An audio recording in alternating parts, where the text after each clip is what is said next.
Hey, what's up, everybody? My name is Jay Feldman. Today we're going to be talking about crushing your Step 1 board exams. Now, I'm just waiting for our friend Louis Spear, USMLE coach, to join us, and he's going to be co-hosting this session. We're going to talk all about studying for the USMLE Step 1 and also some COMLEX Step 1. How's everyone doing today? There he is. He just popped in. Can you introduce yourself and tell him where you are, what your level is, and kind of your background with the USMLE? Sure, I'm year 2 of 6 in an oral and maxillofacial surgery residency in Kansas City, Missouri. I went to dental school and then medical school, so I'll be dual degreed, taking a ton of tests. So when I was in dental school to get into medical school, I had to take that MBME without any medical background. So I self-taught my MD before I even got through med school. So I just took the test so many times because I had to, that I just felt like I had a great source that I should share it.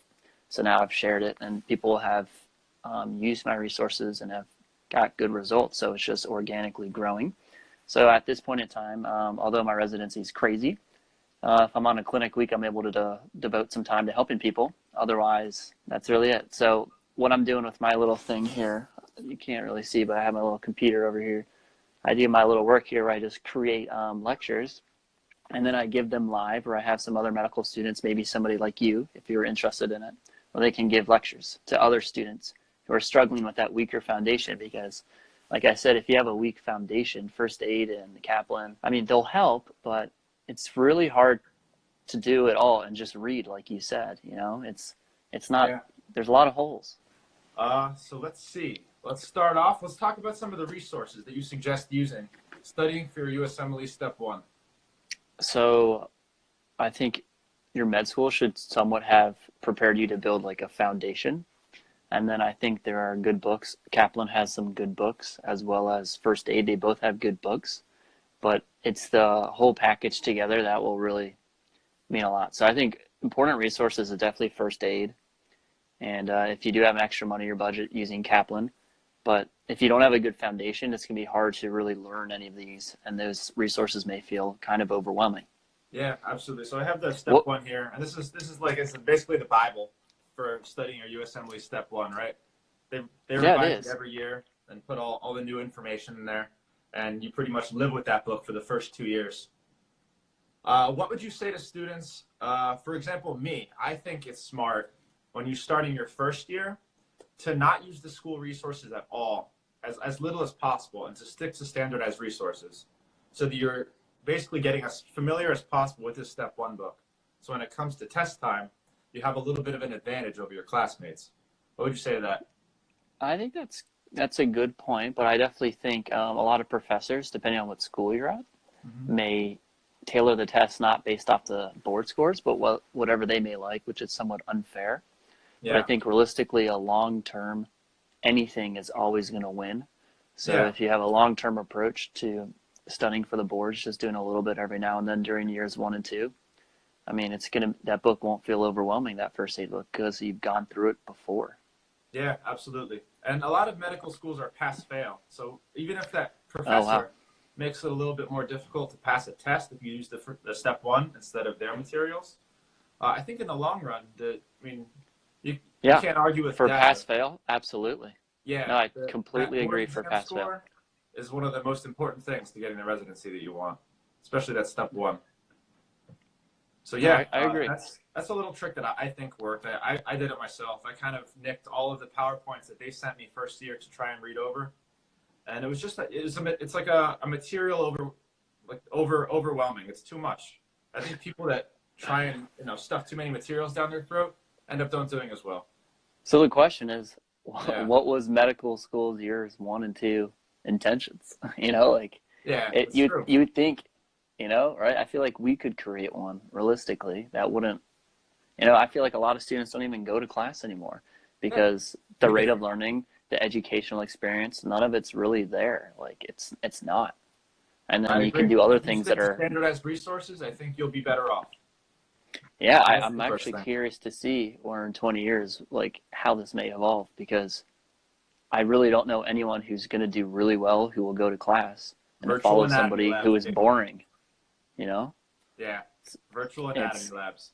No, it's sad. You're right. So let's talk about let's just for one brief second, a tangent here. So let's say year 3. you're on a rotation, and there are no classes there, right? So then they may give you some random didactics, and you're supposed to study from God knows what, like maybe a book or two first aid, and then you take a test on knowledge they think you have, and then you don't know what the right answers are because they don't give you the results. So I think the education system, there's like huge room for improvement, because I don't see where that makes any sense. I agree. And a ton of the Like, practices that we used in medical school, I think, are going to be obsolete very, very soon. yeah, I really feel like you should learn, It'll evolve. like not just be tested and not be told what you should know. Yeah, I totally agree. Let's get back to it, though. Let's talk about resources. We talked about the USMLE, Step 1, the first aid book as the main resource for studying for your Step 1. What about QBanks? Because that's super important. Yeah, I think my analogy I tell every student is, let's say you wanted to pick up golf or basketball. You can read all the books you want on basketball and golf, but if you don't play it, you're going to play terribly when you start to play it. Yeah. So you would probably, if you had a limited amount of time, if you want to get as good as possible at golf or basketball, you would play it, not read about it. So, if you read about it and play it, you can improve faster, perhaps, but if you don't play it, you're not going to get better. So to become better at taking tests, you just have to take more. What do you think? I would agree with that. I think that's a great point. One of my professors, Dr. Fisher, is actually a pretty famous media guy. I'm not sure you know him, but he's got a great philosophy on this. It's that when you're reading, you don't really know what you're not really soaking in and that's settling in your mind. You don't know where your holes are. So after you're done reading, that's what the questions are for. It's for finding out where the gaps in your knowledge are. Because you don't know what you don't know. When you're doing those questions, you could be going over something that you're reading and think, wow, I really didn't understand this when I read it the first time. So what I like to do when I study my book is I go through a chapter, and then I use one of the smaller QBanks, Kaplan or USMLE RX, and I'll do questions specifically on that chapter that I just read, figure out where my weaknesses are, and then I'll go through and I'll annotate and I'll do it again. No, yeah, I think that's really, it's really good, because you gotta, it's a game and you need to do it, and that really will knowledge and then fill them. Yeah, absolutely. And the big one that everyone knows about is UWorld, and that's kind of the standardized. If you don't use UWorld, you're not going to do well on the test. And I'd completely agree with that. It's expensive, it's time consuming, it's so much material, it takes forever, but it's something that you just need to do. And the question is, when do you start doing it? Did you ever sit down for a full length practice test? Several times, yeah. So how did you do that? I think Kaplan only has 2 available. So like MBMEs are 200, so like a 7-section type of thing. Yeah, so UWorld has 2, I believe, and Kaplan has 2, I believe. And so you did those? I did all of them, as many as possible, from the beginning until the end. And I think I failed the first 2 at the beginning of my studies, and it's terrifying. It's the hardest test I've ever taken. I don't know about you. Yeah, for sure. It's a horrible test. It is, and the education that's out there for it is good, but there's still holes, and I think I think in the future, perhaps if they published a guideline for what you should know to study for it, it would be a fair test, because at this point in time, there's still resources, but there's no like reference guideline. Yeah, totally agree. And at least for Step 1, they have the first aid. For Step 2, they don't have anything like it. So that's a whole nother story. But we'll talk about that it's based on your clinic experience. Yeah, we could talk about that another time, but absolutely. So UWorld, how many times did you go through it? I hear a lot of people saying, yeah, I did UWorld 3 times. I'm like, you are insane. I don't know how you did UWorld. And you probably just recognize at that point. Yeah. So there is no right answer to how many times to go through it. It depends on your schedule and the context you're in. But if you start to recognize answers and you're not applying the knowledge you have, it's a sign that you should move to another QBank. If you're just like, oh, that feels right, like you got to understand why it's right. I think people overkill sometimes too. And they try and follow someone's specific formula that worked for them. And a lot of things that I tell people my second and third years right now is that the same formula that worked for me and isn't necessarily going to work for you. Just because I only did 1 QBank doesn't mean that you only need to do 1 QBank. Maybe you need to do 3 QBanks. Some people just absorb knowledge differently and make those connections differently. I think you can't just follow someone's routine and expect to have the same exact result. You know what works for you. Everyone's a different learner. I'm a very different learner than my two roommates even. So what do you think about that? No, I think that's a very valid point. That's something I strive to do in my little thing, is that everything's personalized, and Yeah. that whatever plan we come up with, we let it ride for a little bit, and then we see how it goes, and we tailor it. So if something's not working, we kill it. If something's working great, we optimize, we double it, we double down in that area. And because everyone's different, and it, like I find cartoons terrible and I hate it. Some of my students love it. So I'm not going to Cartoons? say fault, yeah, like Big Monic, all that stuff. It wasn't for me, but my plan, you don't have to follow that. Let's create one that's best for you, period. Yeah. So with that in mind, I actually love the cartoons. Yeah, you see? Pick A lot of Monic's people kind of do. a crap one. But yeah, I actually made a lot of them myself. And I think that's a little strategy that works for me that might not work for the next guy. But I'm very visual. If I can make my own mnemonic for something, picture mnemonic, I will not forget that topic. I made one for all of the von Willebrand's disease and all of those crazy constellation syndromes. Those that are impossible to remember, but all the renal tubular acidosis, I have a different visual mnemonic for each one of those. And it works really well. Mm-hmm. Yeah. No, that's right. Just another trick. Another thing that I wanted to talk about are mindset. When you're taking the test-taking mindset, getting into the right headspace. Because it's a hard exam. And even if you know the information, which I know everyone who's ever taken a practice test in their life has experienced this, you go through the answers and you're like, wow, I knew that. I just wasn't thinking clearly. I just didn't put two and two together. And if you're in the right headspace when you're taking the test, that problem pretty much goes away. Not goes away, but you can practice out of that and figure out how to get out of that into that mindset where you're going to be performing optimally. And I think that goes a long way with balance, like not locking yourself in your room for 100 hours a week and studying without seeing the light of day and things like that. So are there any strategies or test day things that you would suggest for people to get into thinking mindset? Of course, but I think the mindset has to be practiced. So you got to do questions and figure out how to do it. And when it comes down to test day, it shouldn't be the first time you're implementing it or doing it like that. So, I mean, of course, you should be positive. You need to not be overwhelmed. And like when you read things, you got to practice to figure out how to not be fatigued. And about when you read through it and you're thinking to yourself, what did I just read? Like, what just happened? Yeah. Like I seriously, I remember taking a psych shelf and it was just like that. Everything was a dick thing. I'm like, what just happened? Yeah. And that's called being human, but you just got to train yourself to realize when those moments happen, how to regroup and not get overwhelmed until, look at the question the answers to the question, and then see what they're trying to ask and take your time and not get overwhelmed. I think anxiety and being overwhelmed can be a recipe for like disaster, and to like leave the last question you had behind. Every question's a new start. So one little trick that I had that I actually pulled off, and I think it worked out really well, and I didn't learn this until step 2, but do you know what split testing is? I know it for marketing. That's about it. Yeah, it's a marketing terminology, but you can also apply it to studying and taking tests. What I did is I basically, every morning I'd wake up and I'd do my UWorld block. But every morning for 2 weeks, I would change up a variable. I would have 2 cups of coffee instead of 1. I would walk the dog. I would eat a certain meal. And I found that certain patterns had certain results. And I think that helps a lot. Because once you can find a routine that works for you, that gets you into the right mindset, meditate for 20 minutes, eat a good breakfast, 1 cup of coffee.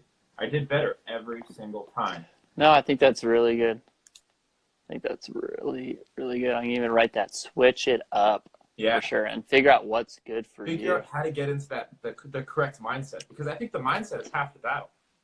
You can know everything, but if you're... No, it's all mindset. Because if I was stressed because a family member died and I'm trying to study for 8 hours, it's not going to happen. If I'm thinking of something else while I'm doing this, but I know I need to do it, but I'm not able to clear my mind to focus 100% on what I'm doing, it's like, one of my thoughts is you give it all or you don't do it. So don't half-ass it. So if your head's somewhere else. That I like to caution people for is a friend of mine. He took an Adderall for his first time ever on test day, the actual test day. Oh, my God. I warned him against it. I'm like, man, that's not a good idea. He's like, it's 8 hours of testing. How am I going to do this? I'm like, you took practice tests, right? He never took a full 8-hour practice test. He's like, the only way I'm going to get through it is with this Adderall. he tanked it. He freaked out. He was shaking, and I saw him midway through the test, and it was just a horrible, horrible experience for him. And I felt horrible. But I guess the takeaway from that is you do not experiment on test day. You had better have a routine down that you know works for you, that's going to work for you today. Because it's go time. It's just show time. No, for sure. Yeah. So let's talk about some score stuff and what you need to score, what you need to aim for certain specialties. Okay. So it takes a month to get your score back from the test. Mine actually at least. Yeah, like 6 weeks. It was very stressful 6 weeks. But once you get it back, it kind of limits your options or opens doors for what you want to do. And it's kind of strange. It's hard to even talk about what specialty that you want to do until you get that score back. But yeah, what do those scores really mean for your future? I would say, unfortunately, it's let's say any residency program will get a stack of papers or envelope stuff. All it does is it allows them to weed them out.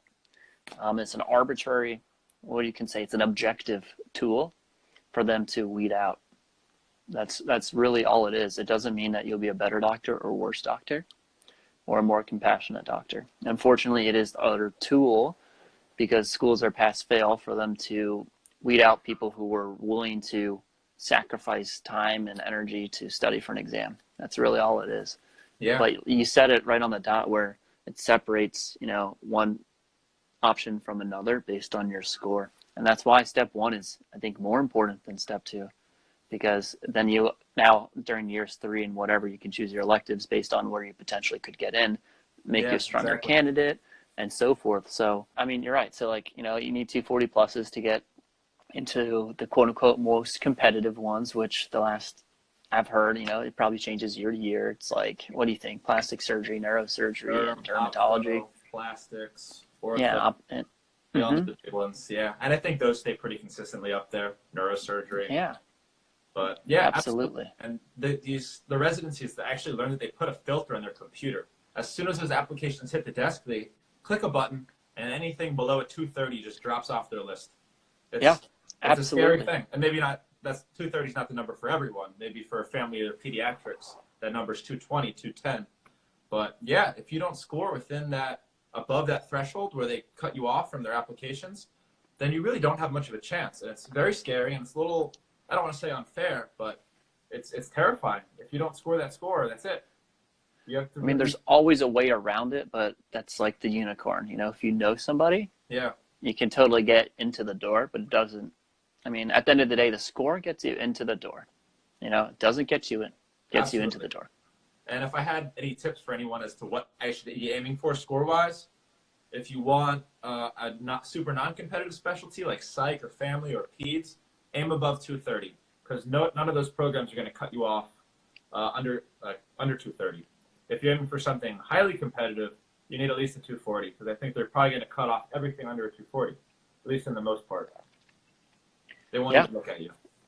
Yeah, it's pretty tough. So you really got to buckle down. And unfortunately, if you don't have a good foundation, you're already at a disadvantage.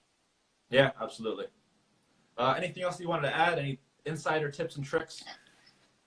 Not exactly. I think this would be a good time to just, we have a lot of people here. Does anyone have any questions about anything we've discussed? So I feel like there's probably a lot. I would have had a lot of questions. One of the people just asked, how much score do you need to get a neurosurgery residency? And this is something that I just want to address because we're probably going to be posting this. Is I hear so much from people on Instagram or even in my class. They're like, yeah, I'm going to be a neurosurgeon. I'm going to be a plastic surgeon. I don't know how many times you've heard that. What do I need to be a neurosurgeon? I don't know. I know one neurosurgeon that I'm friends with. It's in another state. No one in my school is going to do neurosurgery. No one in my school. Yeah, neurosurgery is a unicorn. It's crazy to think that you're just going to be a neurosurgeon. I would first think crush step 1, get at least a 250, do crazy research, and then kill some ridiculous auditions. It's possible for everyone, but but plastic surgery, 250 plus. Yeah, and if you're a DO, you're an IMG, it's off the table almost from the beginning. There's an exception for everything, but you're fighting a very steep uphill battle. It's just not the norm, unfortunately. Yeah, you'll be fighting a very steep uphill battle. Yeah, I would say I help actually a lot of IMGs and a lot of people in Caribbean medical schools. And I've actually helped a few people from like point A to now point C. And internal medicine seems to be the most popular specialty that they get into, which if they keep going with it, they can still do great things like GI or other specialties off of like cardiology or yeah, absolutely. Oh my God, what's it called? Oh my God, I'm blanking. Critical care. Cardio, infectious, critical care, pulm. Yeah. Mm-hmm. Yeah. No, seriously, in sleep medicine, there's, I mean, if you're not, plastics is cool, but there's a lot of other options. So. Yeah, absolutely. We could do a whole other video on residency selection and delve into each different specialty. I'm sure. Oh, for sure. Look into it. Yeah, I have absolutely. A unique background where my dad was a chair of a plastic residency, so I knew exactly what one would need. Yeah, that would be great. I'm sure a lot of people would like to hear it. All right. Any other questions? What are these people asking? How accurate is prediction of MBMEs compared to the real step one? Honestly, that's where I'm going to go back and say that your mental state is super important. My MBMEs were kind of scattered all over the place, and my actual one is right in the middle. And I think it could have been, that could have gone any way. I've heard of people that scored right on it. I've heard people who killed the MBME and failed the actual test. Yeah. It's just the luck of the draw. And what state are you in when you take this test? What do you think? The MBME isn't 7 parts. It's 200 questions. Yeah. So your stamina isn't there. Your mental mindset for the last, for 3 blocks, 2 to 3 blocks isn't there. So if you get to there and you're just like, man, I don't even care anymore, so that's why you really got to practice those full-length tests, because MBME, again, isn't the full thing. Sitting down for those extra 2 hours is a big deal. A shelf such as, psych or whatever is just 110 questions. And that extra 2 to 3 sections is a whole nother, exam. So imagine the fatigue that you're not practicing going through. So another point about these practice tests and these MBMEs, and something that I wish I knew during step one, is to take the score reports at the end very seriously to identify where your weaknesses are. When you're done with the test, there's little bars that show you basically how knowledgeable you are in each subject. So if you can go through those and say, oh, wow, I know cardiology really well, but my infectious disease is horrible. I'm going to attack that for the next 2 weeks. Yeah, I'm going to figure out why absolutely. This is so bad. If you can do that for every single practice test and really attack your weaknesses and pull back on things that you're already very comfortable in, that's I think how you're going to really optimize your scores. No, I think that's very true. Like a lot of times I do these study consults and they ask, what should I do? And I say, hey, can you give me a recent assessment? And it's because I like to use it's objective data versus subjective. So it's, it's kind of standardized and allows you to target and have a personalized approach. And it is what it is. Yeah, absolutely. It's never lying. Could you do 2 MBMEs back to back to mimic the environment? You could, but it's kind of crazy. That's more than 280 questions. Wait, it's 200. That's 400 questions. Yeah, that's a real test. So. What is it now? It's 7 sections of 40. So it's 280 questions, I think. Yeah, that sounds right. It's been a while since step one. Yeah, no, it's fine. So that would be a ton too much extra. Maybe an MBA, that's something I'm going to target, man. There's a lack of that. So that's something I'll probably bring to the table is I'll have full-length practice tests because it's clearly a need. Yeah, definitely. Okay. I think that was an awesome talk on USMLE step one. We'll be posting this on YouTube, podcast, IGTV, hopefully. And Great. You want to do a step 2 video soon? Yeah, I think this is good. I mean, knowledge shouldn't be limited, so we should share it. Let's do it. I'm with it. It was great talking to you, Lewis, and until next time. Yeah, have a great day. Go outside, enjoy the weather. I'm going right outside. Vitamin N. Peace, buddy.